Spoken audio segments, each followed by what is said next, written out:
है, meeting is being recorded. हाँ, आदरणीय आज के कार्यक्रम में उपस्थित सभी श्रोताओं का स्वागत है। आज हमें अत्यंत हर्ष का अनुभव हो रहा है कि श्रीमद् भागवत गीता के 9वें अध्याय के श्लोक 11 से 21 पर अपने विचार रखने के लिए हमारे बीच एक ऐसे व्यक्ति उपस्थित है जिनका परिचय केवल उनके पैसे तक सीमित नहीं है। आदरणीय श्री आर के व्यास जी चार्टर्ड अकाउंटेंट के क्षेत्र में अपनी गहन विद्वत्ता और अनुभव के लिए सुविख्यात है। इसके अलावा प्रोफेशनल डेवलपमेंट, सामाजिक एवं धार्मिक कार्यक्रमों में भी समान रूप से सक्रिय रहते हैं। वे विभिन्न बार प्रोफेशनल एसोसिएशन के संस्थापक सदस्य एवं प्रथम अध्यक्ष है। उनके दूरदर्शी नेतृत्व में यह संस्था आज कोलकाता ही नहीं बल्कि पूरे भारत के प्रोफेशनल जगत में अपनी विशिष्ट पहचान और सम्मान स्थापित कर चुकी है। श्री व्यास जी एक अत्यंत प्रभावशाली एवं ओजस्वी वक्ता है। किसी भी विषय पर बिना किसी पूर्व तैयारी के सहज सरल और सारगर्भित ढंग से अपने विचार प्रस्तुत करना उनकी विशेषता है। उनके व्याख्यान में ज्ञान, अनुभव, व्यवहारिकता और आध्यात्मिक दृष्टि का अद्भुत समन्वय देखने को मिलता है। आज हम सभी सौभाग्यशाली हैं कि वह भगवत गीता के 9वें अध्याय के श्लोक 11 से 21 के गुण आध्यात्मिक संदेश को सरल एवं जीवनोपयोगी रूप में समझाने जा रहे हैं। आइए सब मिलकर उनका स्वागत करें। प्यार से आपका स्वागत। जय जय श्री राधे, जय जय श्री राधे। ओम गं गणपते नमः। गजाननं भूतगणादिसेवितं कपित्थजम्बूफलचारुभक्षणम् उमासुतं शोकविनाशकारकं नमामि विघ्नेश्वरपादपङ्कजम्। या कुन्देन्दुतुषारहारधवला या सुप्रभस्रावृता, या वीणावरदण्डमण्डितकरा, या श्वेतपद्मासना, या ब्रह्माच्युतशङ्करप्रभृतिविरदेवैः सदा वन्दिता, सा मां पातु सरस्वती भगवती निःशेषजाड्यापः। शुक्लां ब्रह्मविचारसार परमां माद्यां जगत्व्यापिनीं वीणा पुस्तकधारिणीम् अवैधां जाड्यान्धकारापहां। हस्ते स्फाटिकमालिकां च ददतीं पद्मासने संस्थितां वन्दे तां परमेश्वरीं भगवतीं बुद्धिप्रदां शारदां। वसुदेवसुतं देवं कंसचाणूरमर्दनं देवकी परमानन्दं कृष्णं वन्दे जगद्गुरुं। वन्दे देवं वापतिं सुरगुरुं वन्दे जगत्कारणं। वन्दे पन्नगभूषणं मृगधरं वन्दे पशूनां पतिं। वन्दे सूर्यशशाङ्कवन्निनयनं वन्दे मुकुन्दप्रियं। वन्दे भक्तजनाश्रयजवरदं वन्दे शिवं शङ्करम्। गुरुर्ब्रह्मा गुरुर्विष्णु गुरुर्देवो महेश्वर, गुरुर्साक्षात् परं ब्रह्म तस्मै श्रीगुरुवे नमः। योऽन्तः प्रविश्य वाचमिमां प्रसुप्तां सञ्जीवयत्यखिलशक्तिधरस्वधाम्ना। अन्याश्च हस्तचरणश्रवणत्वगादीन् प्राणान्नमो भगवते पुरुषाय तुभ्यं। मनोजवं मारुततुल्यवेगं जितेन्द्रियं बुद्धिमतां वरिष्ठं वातात्मजं वानरयूथमुख्यं श्रीरामदूतं शरणं प्रपद्ये। आनंद कंद भगवान श्री कृष्णचंद्र एवं भगवती राधा की असीम अनुकंपा से हम आज भगवान के अति उत्तम और श्रीमद् भगवत गीता के मर्मस्थल 9वें अध्याय के द्वितीय सत्र में प्रवेश कर रहे हैं। आप सभी श्रद्धालु भक्त जनों का मैं हृदय से आभार प्रकट करता हूं। भगवान ने तो गीता के 18वें अध्याय में कहा है कि जो गीता का पठन पाठन और प्रवचन करता है वो जीव मेरे अत्यंत प्रिय है। तो हम सभी पर हमारे माता पिता की, हमारे इष्ट देव की विशेष अनुकंपा है, तभी हम इस ज्ञान सत्र में प्रवेश कर पा रहे हैं।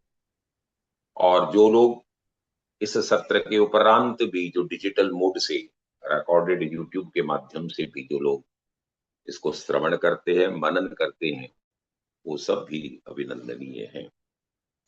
गीता का 9वां अध्याय और ये श्रीमद् भगवत गीता का हृदय माना गया है और इसमें भगवान ने अपने स्वरूप का गत सत्र के अंदर में श्लोक संख्या 1 से 10 के बीच में अपने भाव को प्रकट किया और भगवान ने ये भी कहा कि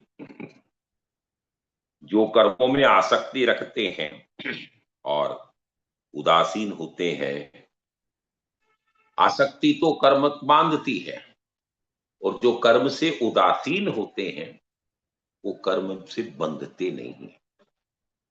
श्रीमद् भगवत गीता की यह विशेषता है कि वो मुक्ति जीव को वर्णों पर अंत प्राप्त हो इसकी विवेचना नहीं करती। वो स्वयं इसी जीवन के अंदर में कैसे हम जीव मुक्त हो सकते हैं इसकी व्याख्या बड़े ही सरल और भगवान पद्मनाभ के मुखारविंद से हमें सुनने का सौभाग्य प्राप्त होता है।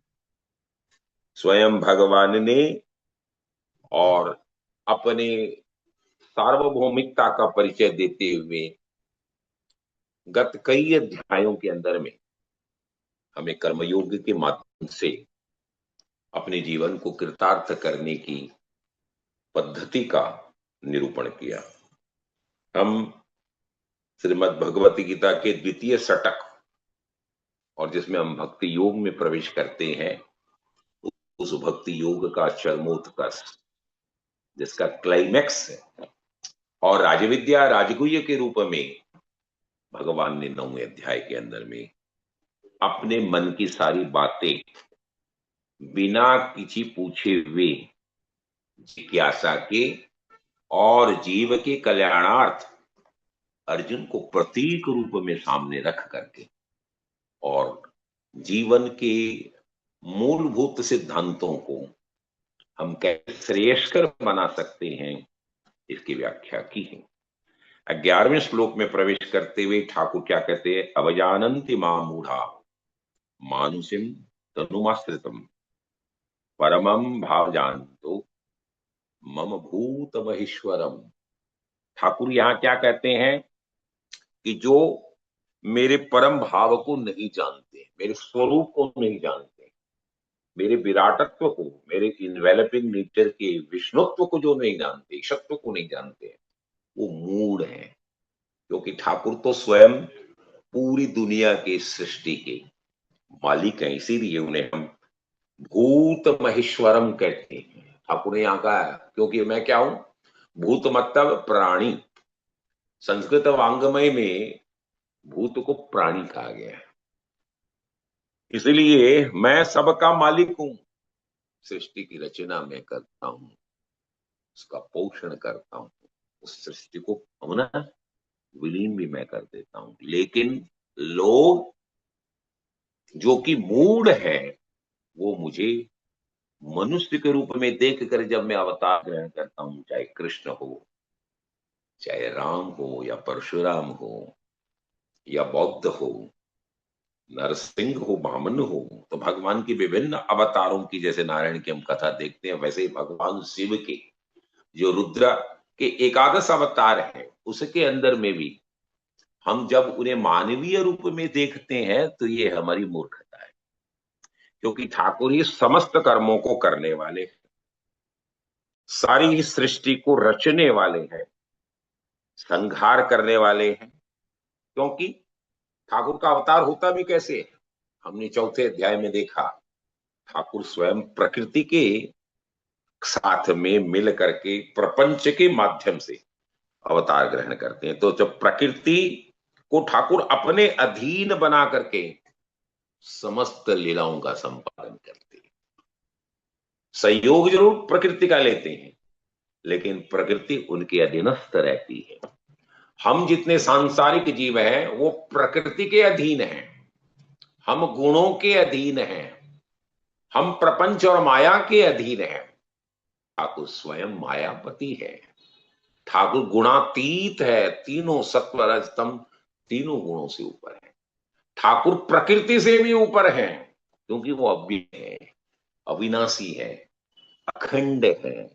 इसलिए लेकिन जो इनको नहीं मानते तो ठाकुर क्या अवजानन्ति माम मूढ़ा, जो इस तत्व को नहीं जानते हैं वो मूढ़ है, मूर्ख है। मानुषम तनुमाश्रितम, और वो मुझे मानवीय रूप में देख करके देखते हैं कि ये तो मानव है, ये उसकी मूर्खता है।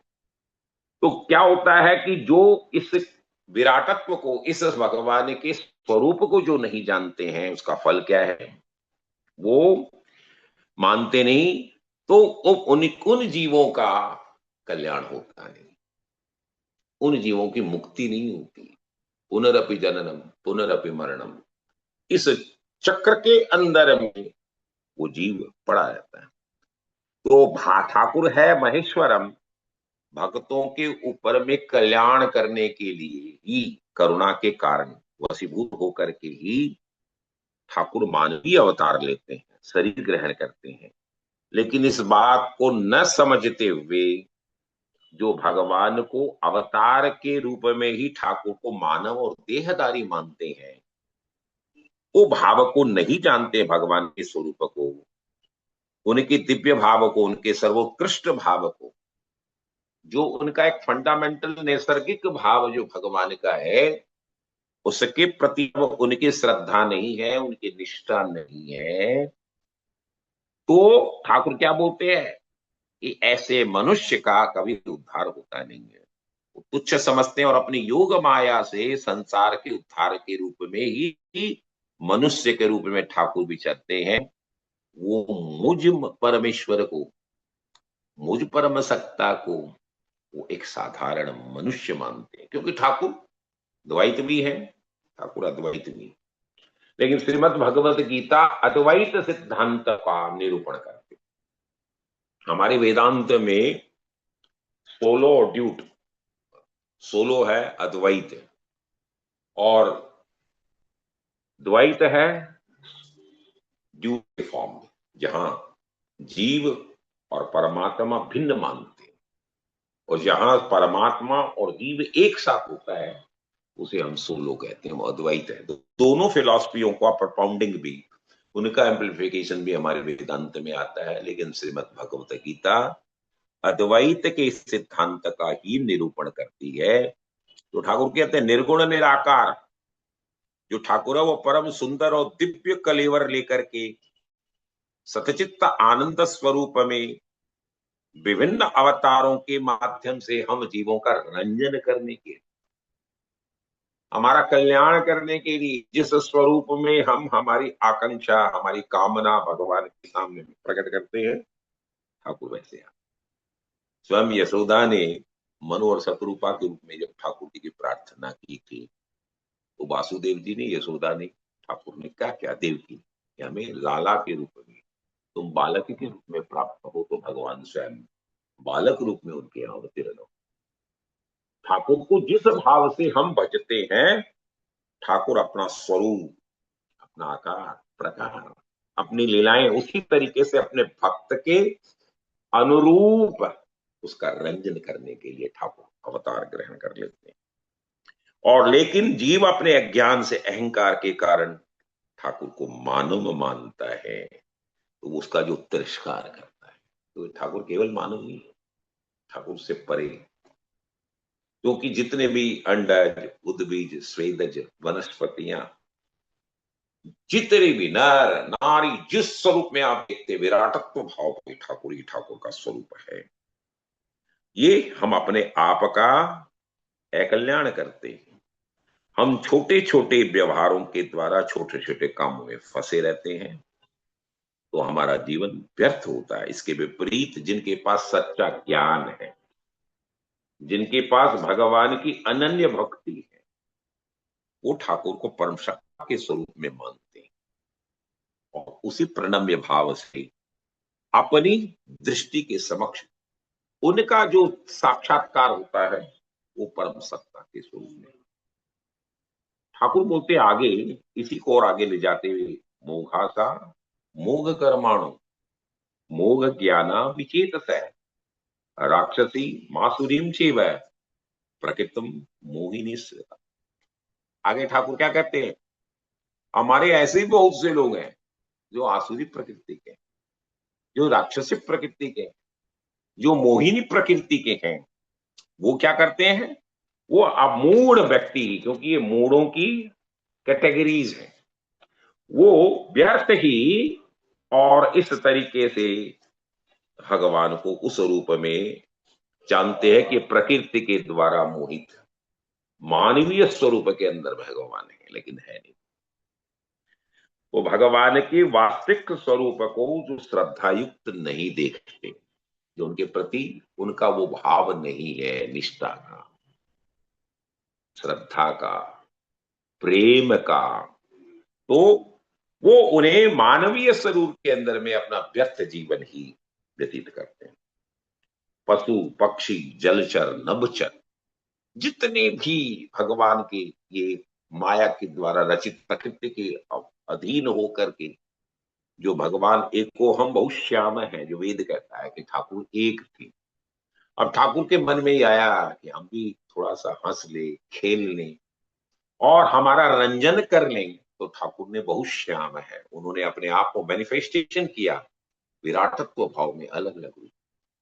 उसमें पशु भी बने, उसमें पक्षी भी बने, नर भी बने, नारायण देव भी बने। ये भगवान की सारी रचना है। उद्भिद अंडज रेपिटाइज जो सर्प वगैरह है, नाम किन्नर वृक्ष औषधियां पहाड़, ये सब भगवान की रचना ही मात्र है। तो इसको भगवान ने किया, लेकिन ठाकुर ने केवल सबको भोग योनि बनाया है, केवल मानव को भोग योनि के साथ साथ कर्म योनि भी बनाया कि हे जीव, तुम मानवीय शरीर के अंदर में रह करके अपने गति को सदगति स्वरूप प्रदान करने के लिए, ऊर्ध्व गति प्राप्त करने के लिए तुम भगवान से युक्त हो सकते हो, भगवान का सामीप्य प्राप्त कर सकते हो, भगवान का सायुज्य प्राप्त कर सकते हो और जीवन मुक्त हो सकते हो। तो अकेले मानव ही एक योनि है जो भोग योनि होने के साथ साथ कर्म योनि है। इससे भगवान की प्राप्ति हो सकती है। इसका तिरस्कार करके जो क्षुद्र स्वार्थ की सिद्धि के लिए लगे रहते हैं, उनका जीवन व्यर्थ है। इसीलिए ठाकुर ने वहां कैटेगरी बताई, एक राक्षसी और एक आसुरी और एक मोहिनी। अब बताइए, यहां पर शब्द है राक्षसीम आसुरीम चेव प्रकृतम मोहिनी श्रिता। राक्षस कौन होते हैं, आसुरी व्यक्ति कौन होते हैं, मोहिनी व्यक्ति कौन होते हैं, जिनकी मोहशक्त है। तो राक्षसी का मतलब हुआ जो बिना कारण दूसरे का अकल्याण करे। अपने तो मौज मस्ती करना ही है, दूसरे को तकलीफ देना, ये राक्षसी वृत्तियों के लोगों का काम। और आसुरी कौन है, जो अपने स्वार्थ सिद्धि के लिए दूसरे का अकल्याण करते हैं। I must get my objective to be fulfilled even at the cost of others. दूसरे का कल्याण न हो, उसको तकलीफ हो, वो जाए कहीं पर भी, मुझे मेरा हिस्सा मिलना चाहिए, मुझे मेरे संसाधनों का उपभोग करने की स्वच्छंदता मिलनी चाहिए। और मोहिनी व्यक्ति कौन होता है, जिसका विवेक मूड हो गया है, इसलिए वो मोहग्रस्त होता है। आज यदि वो 1 करोड़ रुपया प्राप्त किया है तो 100 करोड़ पर लगता है, 100 करोड़ प्राप्त किया तो 1000 करोड़ पर लगता है। तो कंटिन्यूअसली जो मोह में लिप्त रहता है, वो मोहिनी प्रकृति के लोग होते हैं। तो राक्षसी, आसुरी और मोहिनी, ये तीनों कैटेगरीज के जो व्यक्ति हैं वो मूढ़ प्रकृति के व्यक्ति हैं। और ये तीनों प्रकृति के आश्रय लेने के कारण और मानव शरीर प्राप्त कर कर भी भगवत प्राप्ति को प्राप्त नहीं रहते हैं और उनसे वंचित रहते हैं। इसीलिए उनका जीवन तुच्छ और व्यर्थ माना गया है। ठाकुर ने आगे और कहा क्या, महात्मा न सुमाम पार्थी देवीम प्रकृतिमाश्रितः भजन्तन्यन्य मनसो ज्ञात्वा भूतादिमव्यय। और इसके ठीक विपरीत जो देवी संपदा से युक्त है, महात्मा मानस्तु माम पार्थ है, और देवीम प्रकृतिमाश्रितः, ये देवी संपदा का और आसुरी संपदा का विस्तृत वर्णन ठाकुर 16वें अध्याय के अंदर में करें। वहां पर भगवान ने 16वें अध्याय के श्लोक संख्या 1, 2 और 3 के अंदर में देवी संपदाओं का विस्तृत वर्णन, अभयम सत्व संशुद्धि से लेकर के 26 गुणों की व्याख्या की है भगवान। और उसी तरीके से उस पवित्रतम अध्याय में भगवान ने आसुरी संपदाओं के लक्षण भी बताए। तो यहां कहा महात्मा न माम पार्थम देवी प्रकृति मात्र कहा भजतन्य मनसो, और वो कौन करते हैं भजन भी अनन्य भाव से, मनसो ज्ञातवा भूतादिमव्यय, और वो मुझे अव्यय मानते, अविनाशी, आदि मानते, अज मानते हैं, इसीलिए उनका जीवन कृतार्थ है।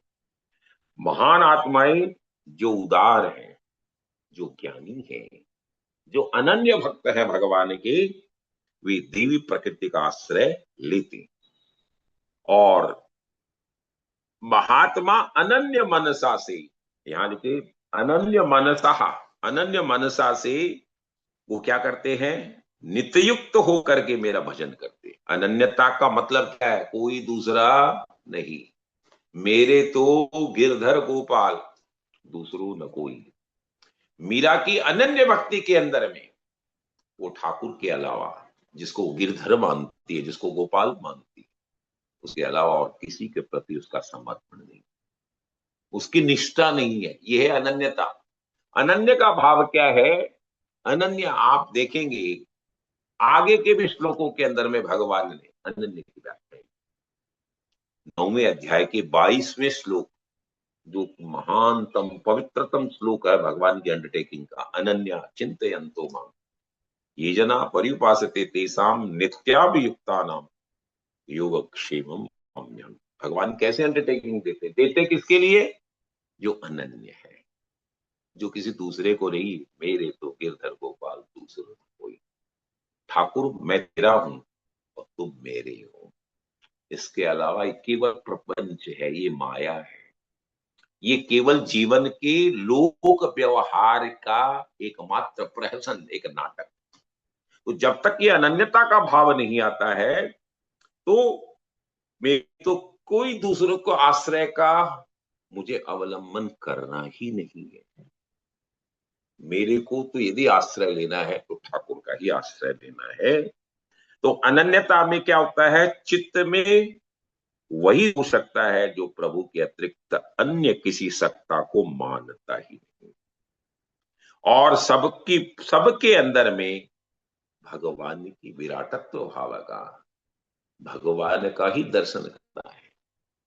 मैं ठाकुर का और ठाकुर मेरे, ये भाव जब आता है तभी वो अनन्यता के अंदर में प्रवेश पाता है, सबको प्रभुमय देखता है। अब देखिए यहां पर भगवान ने कहा भी है कि अनन्य होने वाला भक्त क्या होता है, वो ज्ञानी भक्त।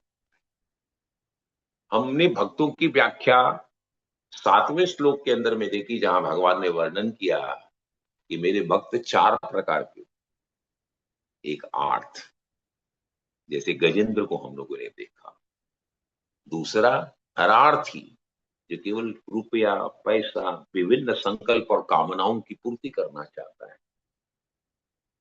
और तीसरा जिज्ञासु, जो केवल जिज्ञासा के माध्यम से अपने उद्देश्य की पूर्ति चाहता है।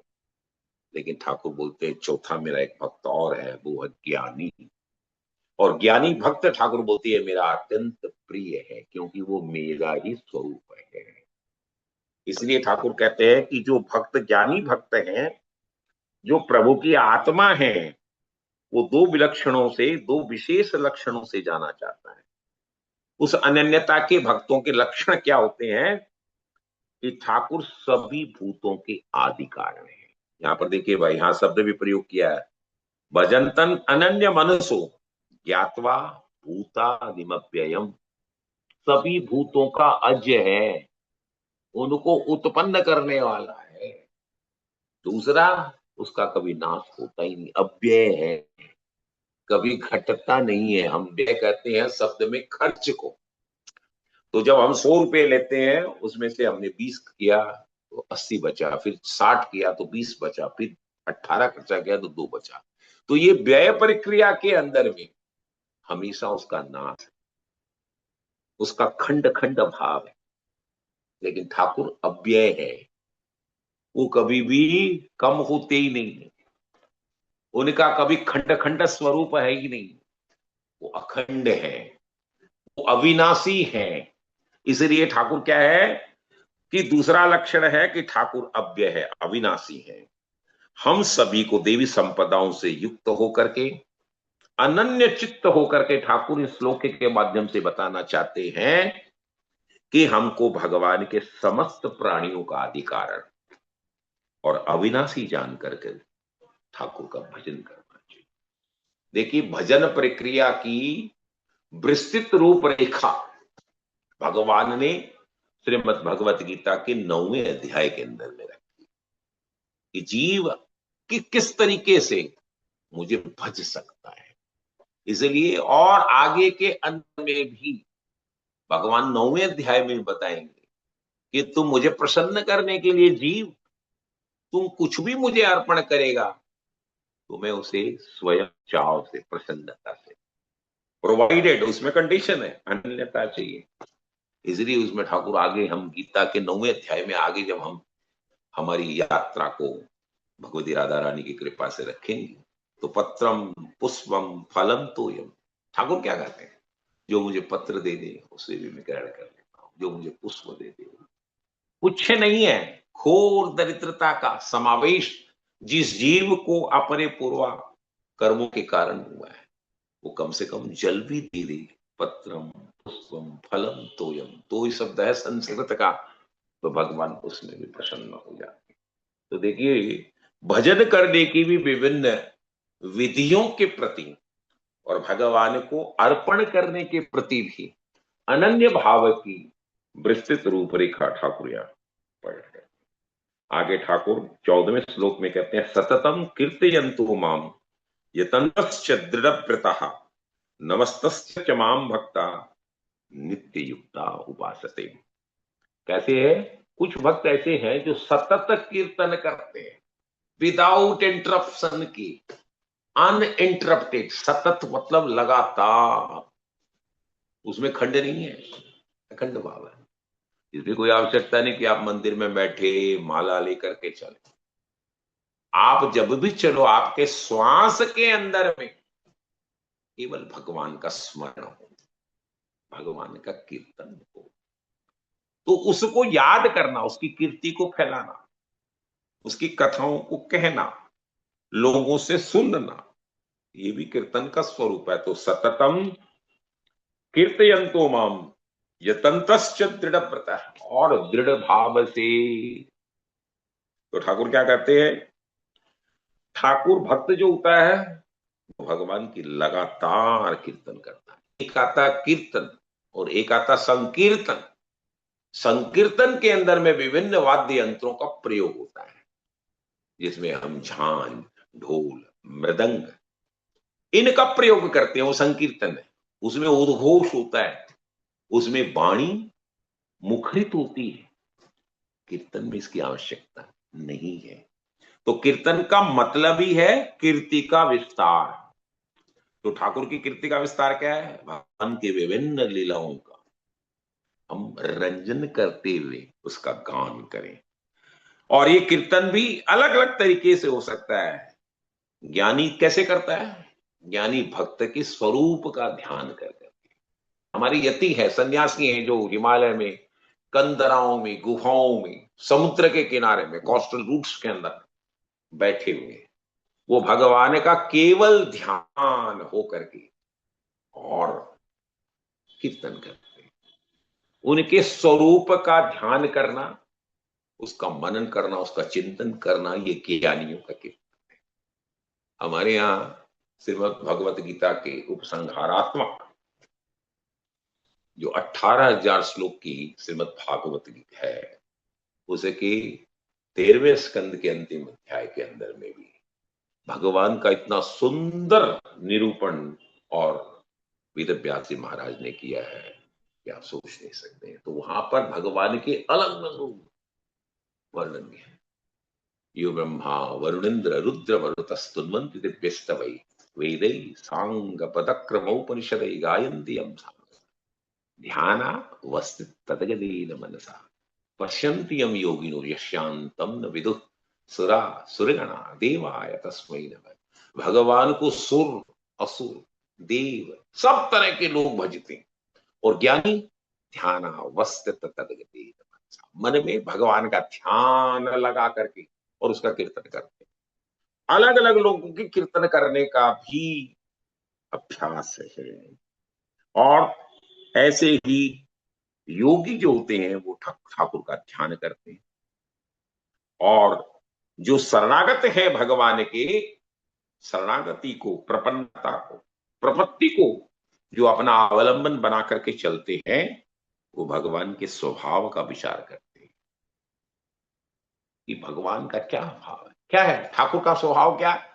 बाय डिफॉल्ट ठाकुर कृपा सिंधु है, बाय डिफॉल्ट ठाकुर दया के सागर हैं।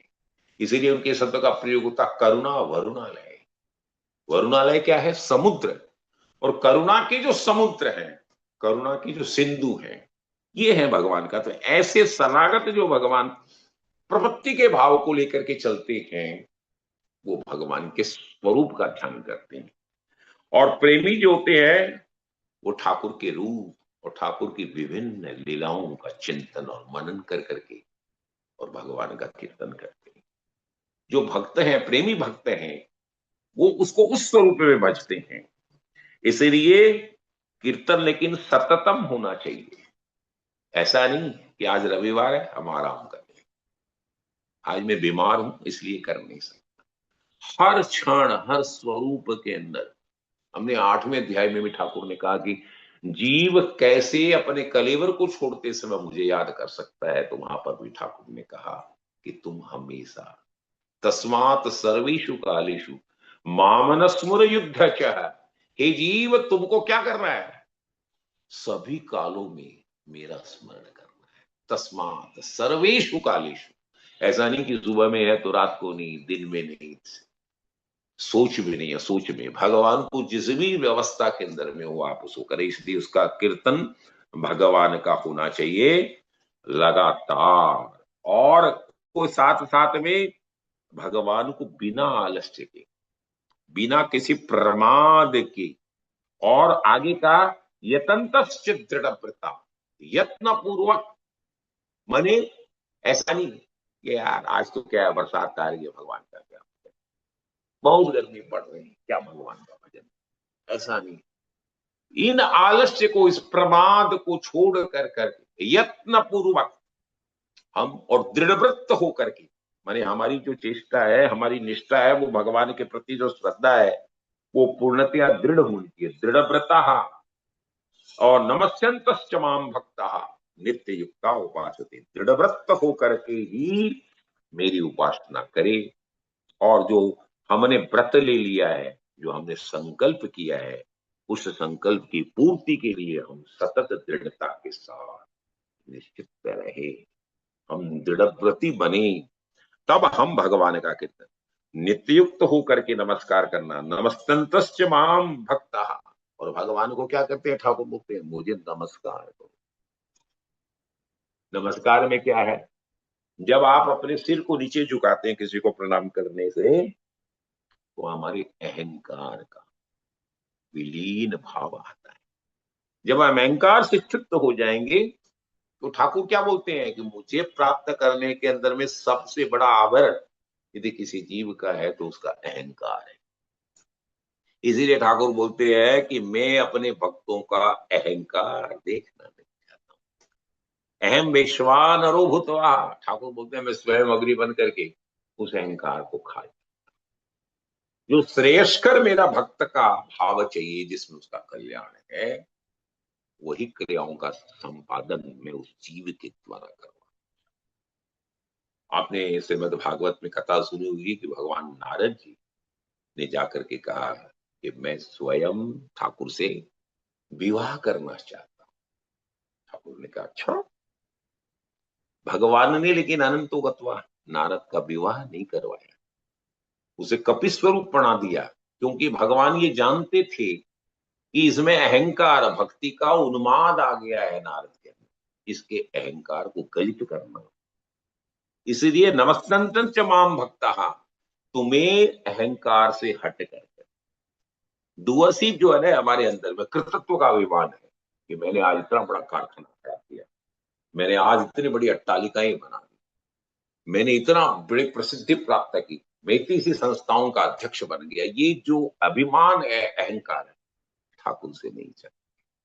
क्योंकि तुम करने वाले हो कौन? सब कुछ तो ठाकुर का, तुम तो केवल उसके माध्यम हो। इसलिए नमस्तन च माम भक्तः, ऐसे भक्त जो नमस्कार कर करके क्या करते हैं? नित्य युक्ता उपासते, हर समय मेरे से युक्त रहते हैं। क्योंकि अहंकार ठाकुर को समर्पित कर करके सारी क्रिया शक्ति को अर्पण करना, यही नमस्कार का भाव है। और नित्ययुक्त होकर के भक्त कभी भी ठाकुर से अलग नहीं होते, कोई भी देश में, कोई भी काल में। वहां पर भी वो बाउंड्रीज जो है, चाहे वो जेग्राफिकल है, चाहे वो टाइम जोन्स की जो बाउंड्रीज है, उसको भी वो पार कर जाता है। तो देश और काल और समस्त वस्तुओं के वो भगवान मय मान कर करके, क्योंकि सबके अंदर में ठाकुर का दर्शन करता है, सबको भगवान की कृति मान। Everything has been created by Thakur, तो all creatures are only the Thakur. वो जब ठाकुर के ही हैं तो ठाकुर ही है, ये भाव मानता, उसका अनुभव करता है। और इसे नित्ययुक्त भक्त की यही पहचान है। ठाकुर बोलते हैं ये भी भक्ति का क्लाइमैक्स। 15वें अध्याय में हम प्रवेश करते हैं, ज्ञान यज्ञ न चापुंते यजंतु मामुपासते एकत्वेन पृथक्त्वेन बहुधा विश्वतो मुखम। अब ठाकुर क्या कहते हैं कि देखिए एक और तरीके के भक्त हैं जो मैं मेरी उपासना किस तरीके से करते हैं। क्या करते हैं? ज्ञान यज्ञ न चापुंते, ज्ञान यज्ञ के द्वारा मेरी उपासना करते हैं, यजंत करते हैं, यजंतो माम उपासते। और उसकी उपासना में भी कई कई स्वरूप है, एकत्वेन पृथक्वेन बहुधा विश्वतोमुख। या तो एकत्व से मेरी उपासना कर, या विभिन्न आयामों के अंदर में विभिन्नता के स्वरूप में, या मुझे विराट रूप में विश्वतोमुख का भाव लेकर के मेरी उपासना।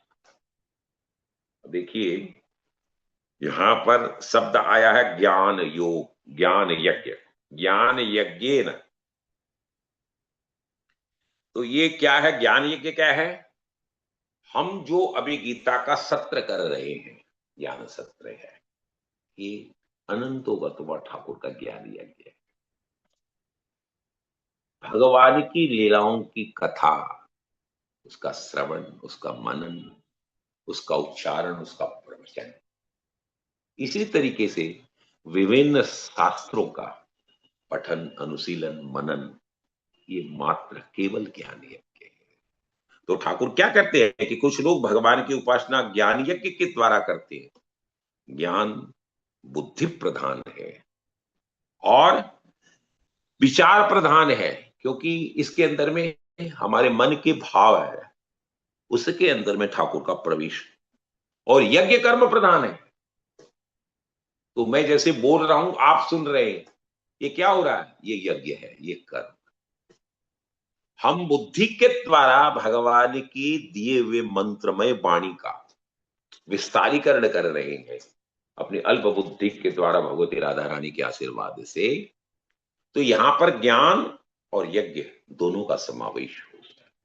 तो ये ज्ञान यज्ञ बनता है। ज्ञान यज्ञ में कर्म की का विचारमय भाव है और विचार भी कर्ममय है, दोनों उसके साथ में ये स्वरूप बनता है। तो गीता का पाठ सर्वश्रेष्ठ ज्ञान यज्ञ माना गया है। इसलिए मैंने कहा कि हमारे अपने पितरों की आशीर्वाद का ही प्रतिफल है कि ऐसे अनुपम ज्ञान यज्ञ के अंदर में हम शामिल हो पाए।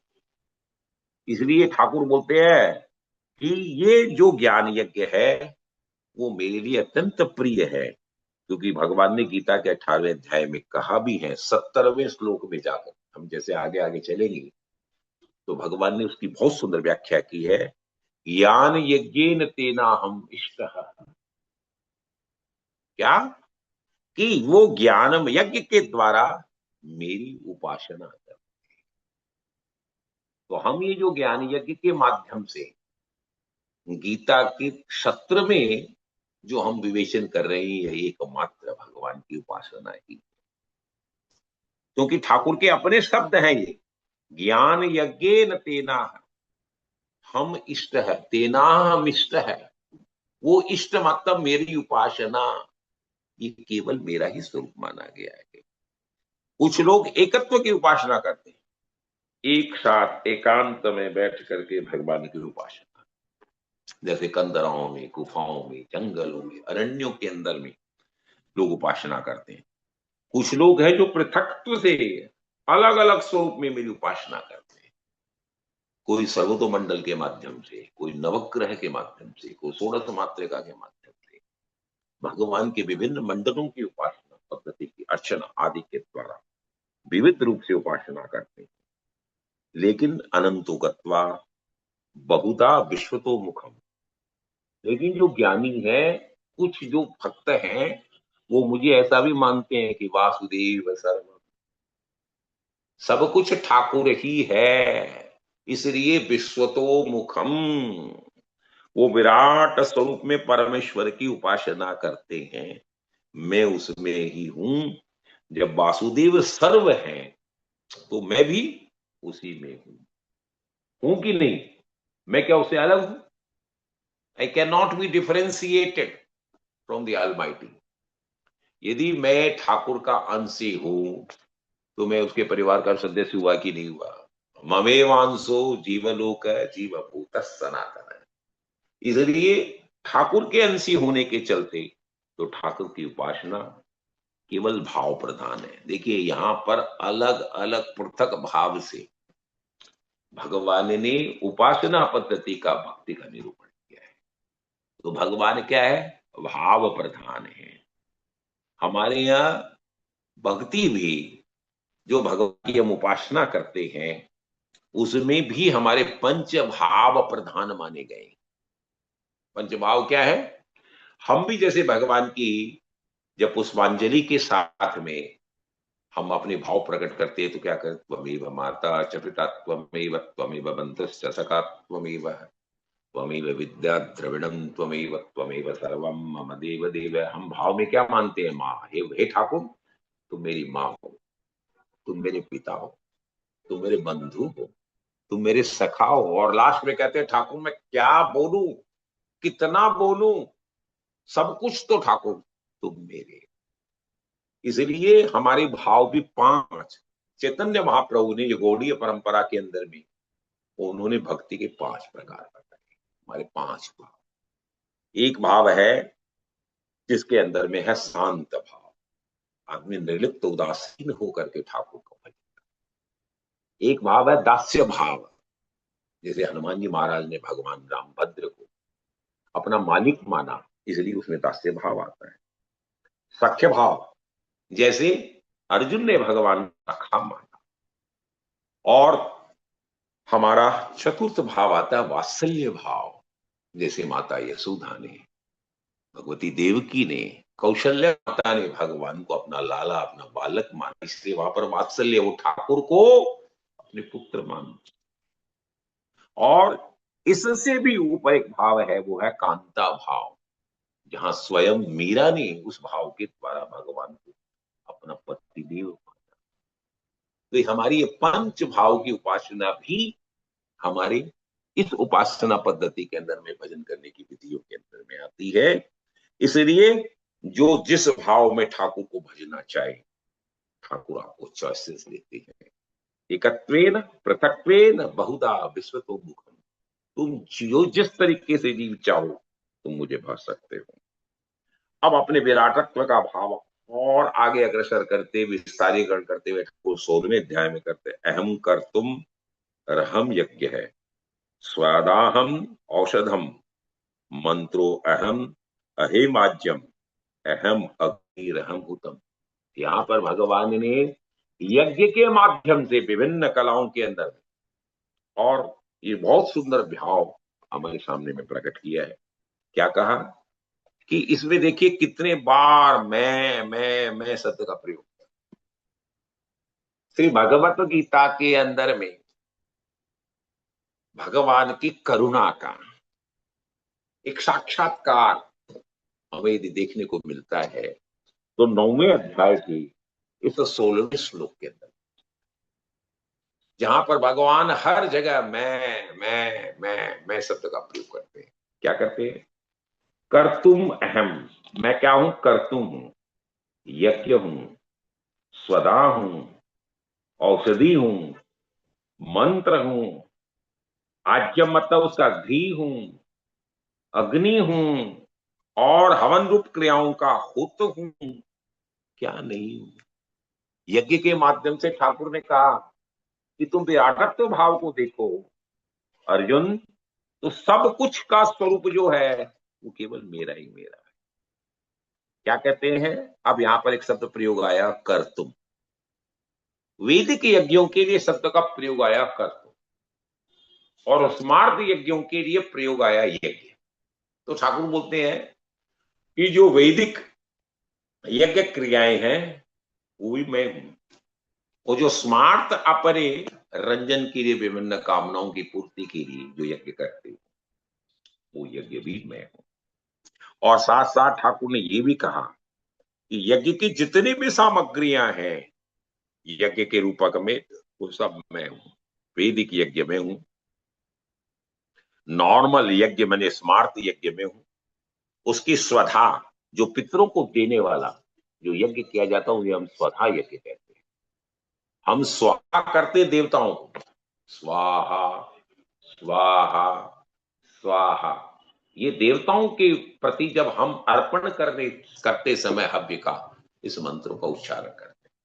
और जब हम हमारे पितरों के लिए करते हैं तो हम इस अंगुली के माध्यम से स्वधा स्वधा स्वधा का प्रयोग करते हैं। तो ठाकुर बोलते हैं पितरों को भी दिए जाने वाली जितनी भी अंजलियां हैं वो स्वरूप भी मेरा ही है, वो अन्न भी मेरा ही है। औषधियां जो उसके अंदर में विभिन्न तरह की औषधियों का प्रयोग होता है समिधा के साथ, जिसमें तिल है, उसमें चावल है, उसमें छुआरा है, ऐसे अलग अलग अलग जो हव्य जो दिए जाने वाले प्रयोग हैं वो भी सब मेरा ही स्वरूप है। मंत्रो हम, और जिस मंत्र के द्वारा आहुतियां यज्ञ कुंड के अंदर में प्रदान की जाती है मंत्र भी ठाकुर बोलते हैं मैं ही हूं। मंत्रो अहम, जिस मंत्र का उच्चारण करके आहुति जाती है वो भी ठाकुर बोलता मैं हूं। अहमे वाच्यम, अज्य शब्द संस्कृत के अंदर में माना गया है घी के प्रति।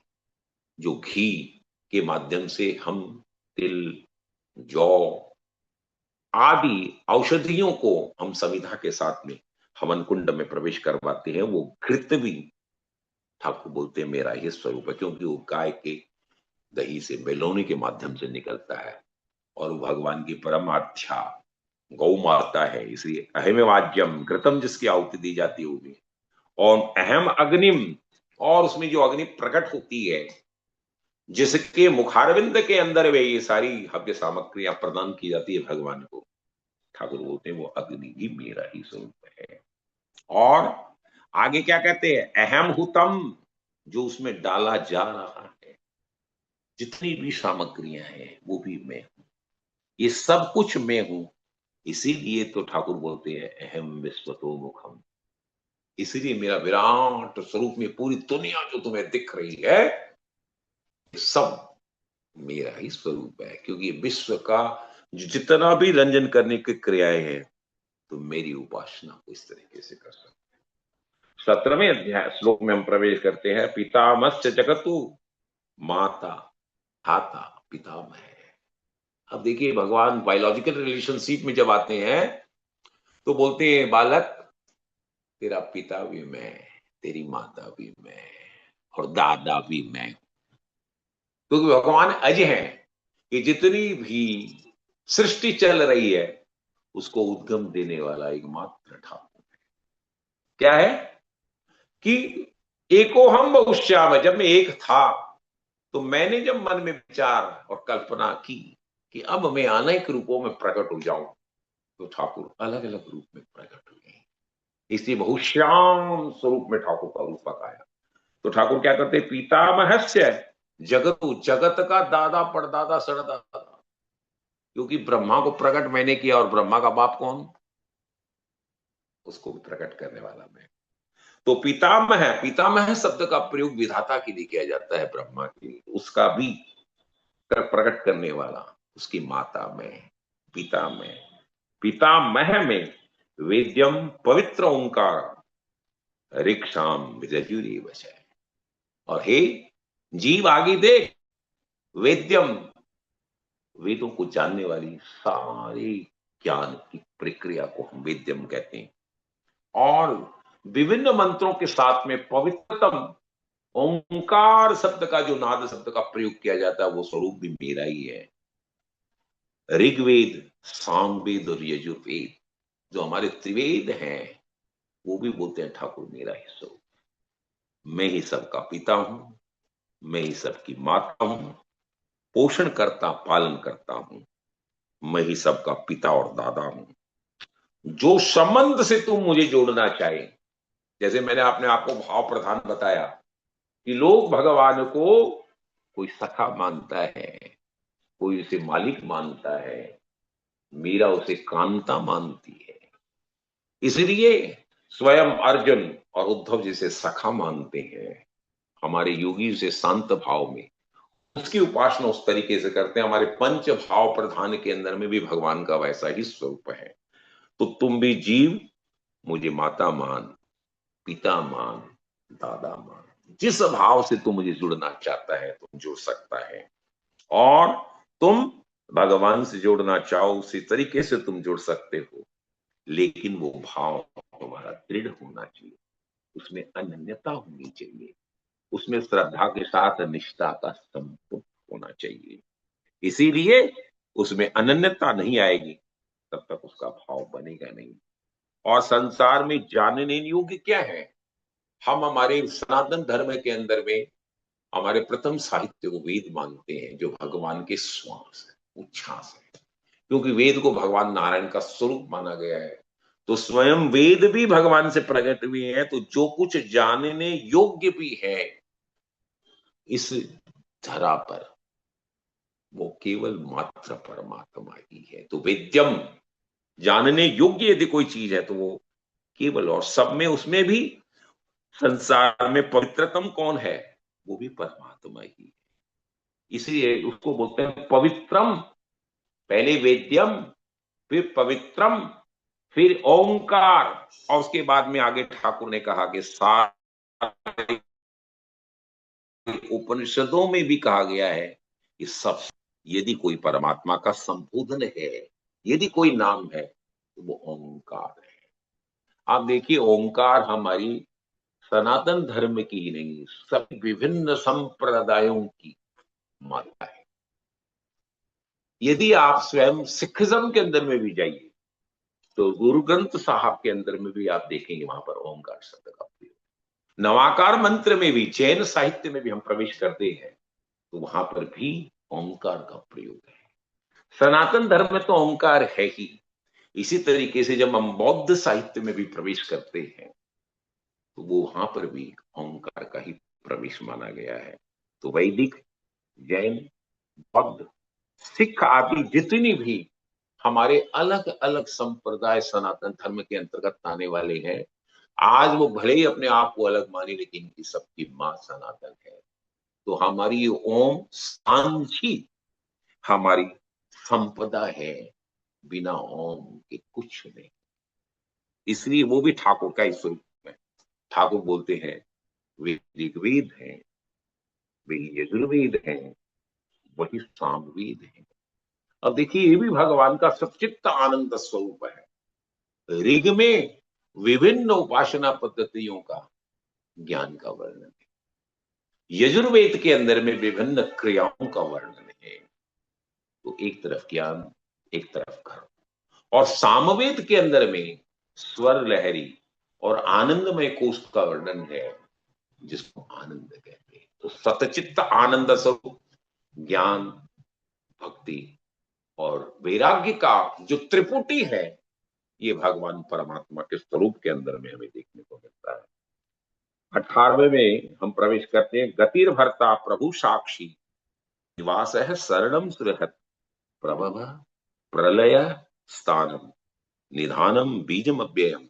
भगवान अपने विराट स्वरूप का, अपने स्वरूप की पूरा विस्तृत व्याख्या करते हुए हमें क्या कहते हैं? गतिर भरता।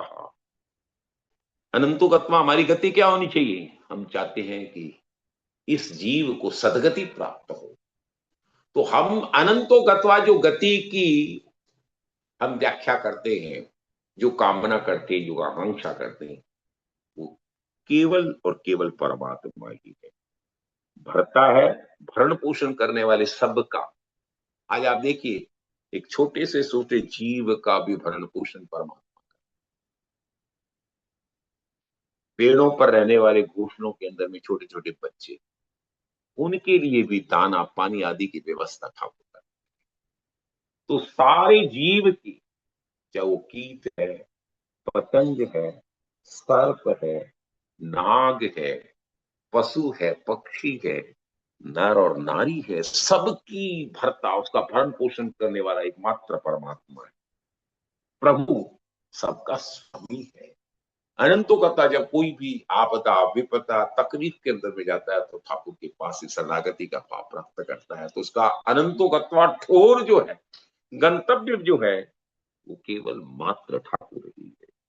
साक्षी, शुभ और अशुभ सबको देखने वाला साक्षी है। इसलिए हम कहते हैं कि आप भले ही कोई गलत काम कर लें और आप किसी से छिपा भी लेवें, लेकिन ठाकुर से वो कभी छिपता नहीं। हम इसीलिए कहते हैं कि देर हो सकती है, लेकिन ठाकुर के विधान में अंधेर नहीं, क्योंकि स्वयं भगवान आपकी हर क्रियाकलापों का परम साक्षी है। उसके इतने पावरफुल कैमराज लगे हुए चित्रगुप्त के माध्यम से कि आपके हर क्षण और हर क्रियाओं का माइन्यूटेस्ट कैलकुलेशंस उसमें ऑब्जर्व कर करके उसकी वीडियो फोटोग्राफी की गई। तो भगवान साक्षी हैं और निवास है, और सबका निवास स्थान जिसको हम गंतव्य कर सकते हैं वो ठाकुर है। शरणम, यदि हम किसी की शरण ले सकते हैं, जहां आदमी सब जगह से टकमगा जाता है, व्यवहारिक संबंधों के सामने में आदमी चुक जाता है, तो जीव अनंतो गत्वा भगवान की शरण में ही जाता है। इसलिए शरण्यम भाव भी यदि कोई का है तो भगवान है। त्राहिमाम पाहिमाम का भाव जब आता है शरणागति का, तो हम अनंतो गत्वा भगवान को प्राप्त करते हैं। सुरहित भगवान क्या है? कोई भी उपकार करते समय उसके बदले में प्रत्युपकार की कभी भी आकांक्षा न रखते हुए, जिसको बोलते हैं विदाउट एनी एक्सपेक्टेशन, ठाकुर हर क्रियाओं का आपका परम कल्याणकारी भाव से कार्य का संपादन करवाता। प्रभवा प्रलय है, सबकी उत्पत्ति और अनंत उसका विनाश, प्रलय करने वाले भी ठाकुर।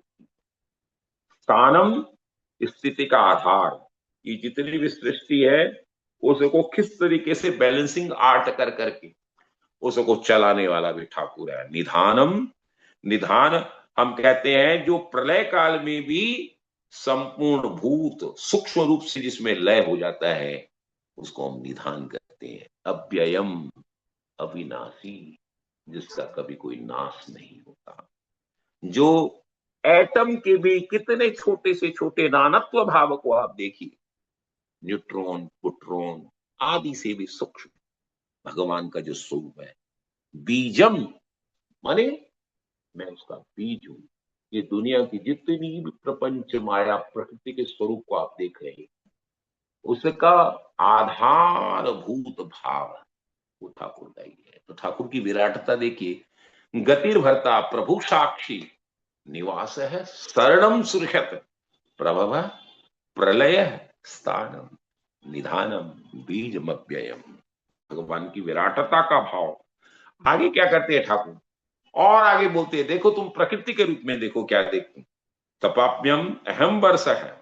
पहले तो सूर्य के रूप में मैं आता हूं, फिर वर्षम वर्षा के द्वारा वृष्टि करता हूं, निग्राण्यम मृत सृजामि च अमृतम शिव मृत्युश्च सच सच शाम अर्जुनम।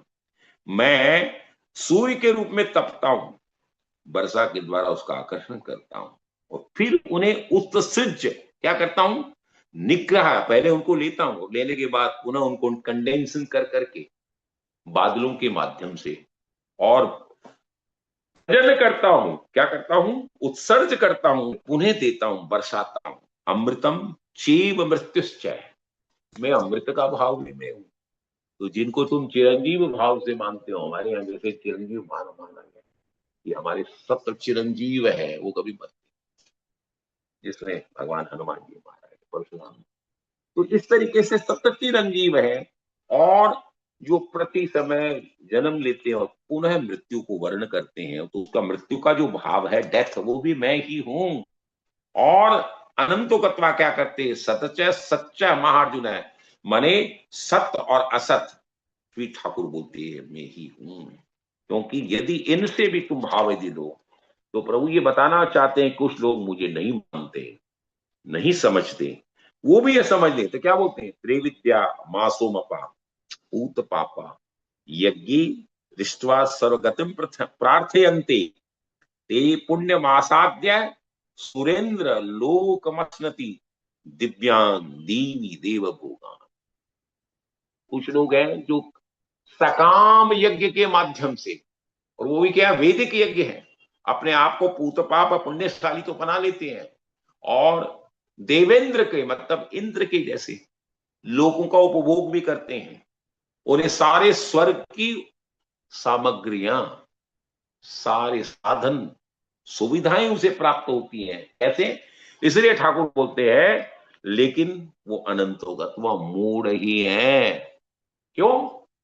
उनका जीवन पूर्णतया नहीं माना जाता है, वो व्यस्त ही है। पुनरअपि जननम पुनरअपि मरणम, क्योंकि उनकी भी एक अवधि है, सब लोगों की अवधि है। हमारे कल्प में तो सनातन धर्म में यह माना गया है कि जब कल्प समाप्त होता है, तब स्वयं जो भगवान का ऊंचस्त लोक ब्रह्मलोक है, जहां ब्रह्मा जी विराजते हैं, उस लोक का भी विनाश हो जाता है। तो स्वयं ब्रह्मा जो एक पोस्ट पर अपॉइंट किए हुए भगवान के पुण्यात्मा है, वो भी समाप्त होता है। द्वितीय कल्प के अंदर में जब पूरा ठाकुर अपनी मानसिक कल्पना के द्वारा रचना करते हैं, तो वो पुनः दूसरे ब्रह्मा। तो हमारे जितने भी लोग हैं, उनका भी एक पीरियड है, उनकी भी एक लिमिट है, उनकी भी सीमाएं हैं, उनकी भी एक मर्यादाएं हैं, उनको भी वहां समाप्त होना पड़ता है। प्रभु ये बतलाना चाहते हैं कि कुछ लोग मुझे नहीं मानते, और आश्रम धर्म का माने गृहस्थ,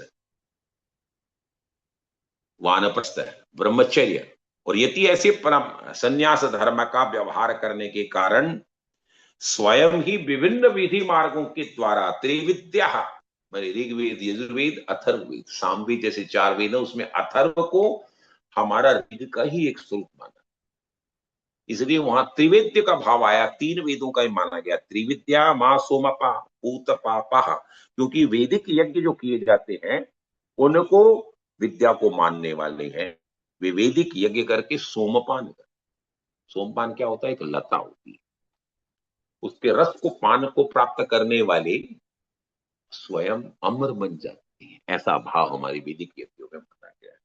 तो वो पुण्यशाली बनते, तो इसलिए उनको क्या करते हैं, पूत पाप, पाप से तो दूर हो गए और पवित्र बन गए। यज्ञ ऋष्वा सर्वगतिम प्रार्थयन्ते, और उसका फल क्या होता है कि वो स्वर्ग लोकों को प्राप्त करते हैं। इसलिए उन भोगों को बोलते हैं ते पुण्या साध्य है सुरेंद्र लोक है।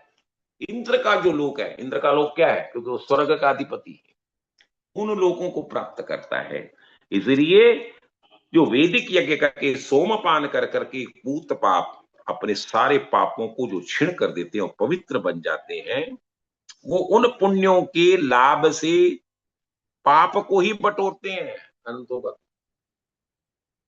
वो अपनी जीवन के कृतार्थ भाव को प्राप्त नहीं करते हैं, ठाकुर बोलते हैं। क्यों? तीनों वेदों का पठन करके भी, सैकड़ों यज्ञों का संपादन करने के बाद में भी वो मुझे भूल जाते। क्यों? मेरी क्रिया है निष्काम की, मेरी क्रिया है यज्ञार्थ कर्म की। अहम अग्नये स्वाहा इदम न मम, हमारे क्या बोलते हैं कि हे अग्निदेव, मैं तुझे प्रसन्न करने के लिए आहुति दे रहा हूं, लेकिन मेरे लिए नहीं।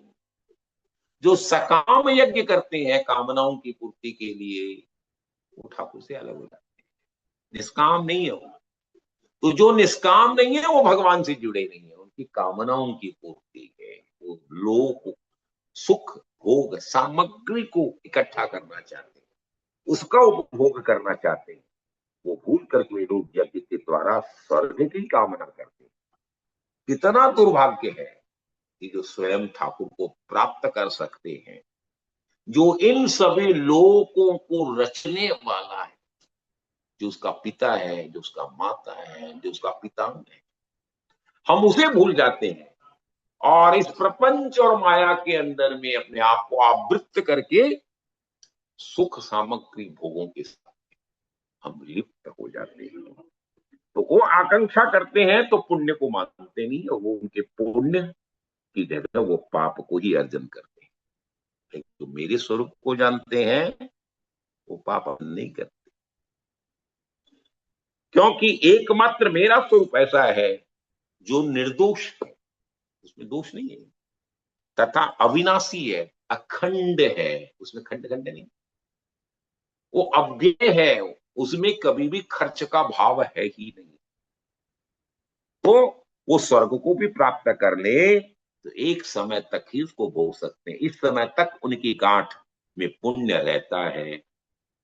जैसे भाई विष्णु जी ने अपनी प्रस्तावना में लिखा कि जब तक आपके बैंक में बैलेंस है, जब तक का रुपया आपने होटल के रूम के उपभोग के लिए दिया है, तब तक ही आप वो इंद्रादिक लोगों के सुख को भी भोग सकते हैं। लेकिन जैसे उसका बैलेंस खत्म हुआ, आपको पुनः नीचे आना पड़ता है। आपको ये प्राप्त दुर्लभ भोगों को आप भोगते नहीं है, ठाकुर को मानते नहीं है, तो आपकी क्या गति होती है? ठाकुर बोलते हैं और तेतम भक्त्वा स्वर्ग लोकम विशालम, इस स्वर्गलोक को तो भोगते हैं, क्षीणे पुण्य मृत्यु लोकी बसंत, और जैसे उनका बैलेंस खत्म हुआ वो पुनः मृत्यु लोक धराधाम पर वापस आ जाता। एवं त्रैधर्म मनु प्रपन्न गतागतम काम कामा लभंते, और बार बार आवागमन के चक्र में पुनरपि जननम पुनरपि मरणम के भाव में प्रवेश प्राप्त करते हैं। इसलिए जिस समय उनके पुण्य की पूंजी समाप्त हो जाती है, जो उन्होंने विभिन्न वैदिक यज्ञों के माध्यम से इंद्रादिक सुख के लोगों भोगने की सामग्रियां प्राप्त की है, वो जब बैलेंस घटता है पुनः उन्हें मृत्यु लोक में आना पड़ता है। और तो तीनों वेदों की बताई हुई यज्ञादिक कर्म धर्म का अनुसरण करने वाले निष्काम कर्म की जगह उनकी गलती क्या होती है? वो निष्काम से सकाम की तरफ चले जाते हैं, इसलिए उनका चित्त भाव आता है, वो गिरते हैं, पतित होते हैं। और जो निष्काम करते हैं, जिसमें विराटत्व का भाव के, जिसमें सब में वो भगवान का दर्शन करता है, उसकी उपासना और कीर्तन करता, सततम कीर्तयन्तो, तो उसका तो जीवन धन्य होता है। अन्यथा इन दिव्य सुखों को सैकड़ों वर्षों तक भोगने हो सकता है। मानवीय लाइफ हमारी सरदम सत्यम जीवित, हमारी 100 वर्ष की लाइफ है मानव, हो सकता है देवताओं के हजारों वर्ष, इंद्रादि देवाओं देवता है जो और भी हैं, उन्हें और भी हजारों वर्षों की लाइफ मिलती हो, उन्हें गंधर्व किन्नर अप्सराएं आदि सुखों का भोग मिल सकता है, उन्हें नंदन कानन मणि आदि की सब सुविधाएं मिल सकती है, कल्पतरु हजारों कल्पतरुओं के नीचे बैठ करके वो अपने भोग कर सकते हैं। लेकिन जैसे ही वो पुण्य समाप्त होता है, उन्हें पुनरपि जननम पुनरपि मरणम, वापस उसको मृत्यु लोक को वर्ण करना पड़ता है। और इससे कर और क्या हो सकता है? सब जगह दुख ही दुख है, जन्म मरण से उसे मुक्ति नहीं मिलती। इसलिए भगवान को नित्य युक्त होकर के निष्काम भाव से, बिना किसी स्पृहा के, बिना किसी कामना के, और नित्ययुक्त होकर के, दृढ़व्रत होकर के नमस्कार करने की प्रवृत्ति, मतलब अहंकार को विलीन कर करके जब हम भगवान को भजते हैं तो उसमें सबका कल्याण है। इस प्रकार जो मेरी शाश्वत आत्मा को न पहचान करके अपने प्रताप से स्वर्ग आदि के सुखों को तो प्राप्त करते हैं, उन्हें यथार्थ अमरत्व प्राप्त नहीं होता है। हम क्या कहते हैं, बोलते हैं हमारे देवता भी अमर है, ये कहते हैं ना लोग। भाई साहब, वो अमरत्व की भी लाइफ स्पेन उसका भी टर्म है, लेकिन जो ठाकुर का पवित्रतम अमरत्व है, जो स्वयं ठाकुर में विलीन हो जाता है, जो शिवोहम की व्याख्या पर पहुंच जाता है, जहां जीव और ईश्वर में कोई भेद नहीं रहता, वो जीवन मुक्त की प्रक्रिया को प्राप्त कर लेता है, तभी उसका जीवन धन्य होता है। नहीं तो उसे अंत में पुनः मृत्यु लोक में आना पड़ता है। तो जो ज्ञानी है, जो भगवान के अनन्य भक्त हैं, वे स्वर्ग के इन आकर्षक लोभों से कभी आकृष्ट नहीं। उन्हें इतने प्रलोभन, इतनी सिद्धियां, इतनी निधियां दिखती है, फिर भी वो उधर नहीं जाते। जो अनन्य चित्त होकर के, जिनका चित्त संसार के भोगों की ओर न जाकर के स्वर्ग के भोगों की ओर नहीं जाता है, उनका चित्त केवल मेरी ओर जाता है। इसलिए प्रभु के स्वरूप का ज्ञान होने पर हमें अखंड और अविनाशी सुख प्राप्त होता है, और वही भगवान का सच्चित आनंद स्वरूप है, जिसे हम सचिदानंद स्वरूप कहते हैं, क्योंकि ठाकुर का वही भाव है। हम अनंतो गत्वा, हम पंचकोशीय यात्रा प्रारंभ करके के अन्नमय कोश, प्राणमय कोश, ज्ञानमय कोश, विज्ञानमय कोश और अनंतो गत्वा, हम आनंदमय कोश के प्रति अपने जीव को, अपनी आत्मा की सदगति को हम यात्रा प्रारंभ करते हैं, और अनंतो गत्वा भगवान में विलीन हो जाते हैं। हमें सुख, ऐश्वर्य, प्रपंच, माया, प्रकृति अपने प्रति आकृष्ट नहीं कर सकती, और वो केवल ठाकुर मेरे और मैं ठाकुर का, ठाकुर में उसे अपना स्वरूप दिखता है, अपने में ठाकुर का स्वरूप दिखता है, और वहां पर दोनों एक हो जाते हैं। यही जीवन की परम भक्ति का चरमोत्कर्ष है। That is the climax of भक्ति। इसका निरूपण भगवान ने अपनी सार्वभौमिक स्वरूप का वर्णन करते हुए, विभिन्न भजन कीर्तन की विधियों का बताते हुए, जीवन के कृतार्थ भाव का निरूपण भगवान ने अपने मुखारविंद से करुणा वरुणाने ने हम जीवों के कृतार्थ के भाव के लिए किया है। हम पुनः भगवती राधा रानी और भगवान बालकृष्ण लाल के चरणों में प्रणाम निवेदन करते हुए अपनी वाणी को विराम देते हैं। सर्वे भवन्तु सुखिनः, सर्वे सन्तु निरामया, सर्वे भद्राणि पश्यन्तु मां कश्चित् दुःखभाग् भवेत्। ओम शांति शांति शांति।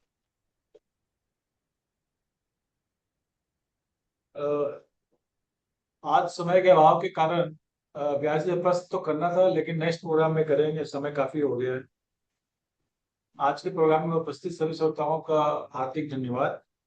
श्रोतागण, आज का हमारा सत्संग यहाँ पूरा हो रहा है। आज हमने गीता जी के 9वें अध्याय के श्लोक 11 से 21 को बहुत ही सरल रूप में समझा। भगवान श्री कृष्ण का आज का सबसे बड़ा संदेश यही है कि जो व्यक्ति सच्चे मन से और बिना किसी स्वार्थ के भगवान को याद करता है, भगवान हमेशा उसके साथ रहते हैं। हमें अपनी पूजा पाठ में कोई लालच नहीं रखना चाहिए, बल्कि भगवान से केवल सच्चा प्रेम और मन की शांति मांगनी चाहिए। आइए आज सीखी हुई इन बातों को हम अपने रोज के जीवन में भी अपनाने की कोशिश करें। आप सभी यहाँ आए और इतनी शांति से भगवान की बातें सुनी, इसके लिए आप सबका बहुत बहुत धन्यवाद। विशेषकर सीए राजेंद्र कुमार व्यास जी का धन्यवाद, जिन्होंने हमें गीता के इस श्लोक चैप्टर 9 के श्लोक 11 से 21 को इतने सुंदर और सरल तरीके से समझाया। राधे राधे। राधे राधे राधे।